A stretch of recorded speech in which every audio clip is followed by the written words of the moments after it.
Okay, friends, for Art Center today, we're going to make our very own Elmer, and we're going to make it look like patchwork. So just like our story, Elmer the Patchwork Elephant, we're going to use different colors and make patches on our Elmer.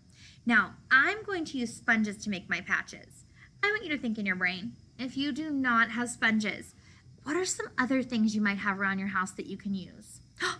What about cotton balls? Maybe you have a cotton ball and you can dab cotton ball patches. I know that I gave you some Q-tips in your brown bag, so you could do Q-tips. You could dot your patches.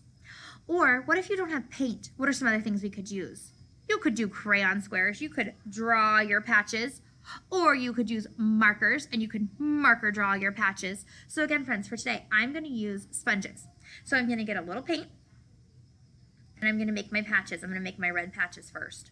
So I'm going to go around, patches of red, and I want to really cover up my white, okay? So I'm going around with my red patches. Again, remember, you do not need to use a sponge. You can use something else. Okay, so I'm going to put my red down, and I'm going to get a little bit of blue. Okay, I'm going to patchwork my blue in, and I'm really covering up that white. Dabbing it all around.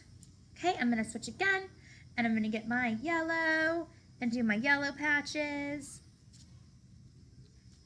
All right, and then I'm going to add some orange patches.